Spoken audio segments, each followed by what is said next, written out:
Today's video is part 1 of how to write from a Christian perspective, so let's get started.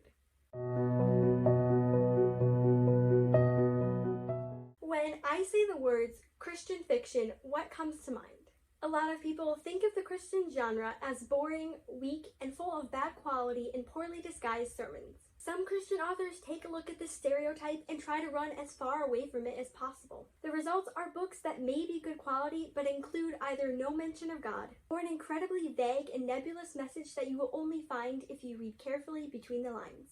I believe that Christians should include their faith in their fiction, but not at the cost of quality. In fact, we should be writing the best books out there.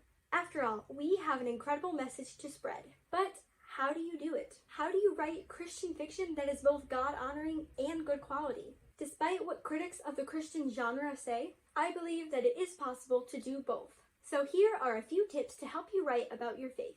Number 1, begin with God. You don't want your fiction to look sloppy, so make sure that you're not just sprinkling some religion on top. God should be the foundation for your story, not the embellishment. And the internal conflict should be grounded in some kind of spiritual battle. The easiest way to do this is through elements like the lie, the truth, the want, and the need, which I talk about on my blog, The Christian Writer. Number 2, use symbolism.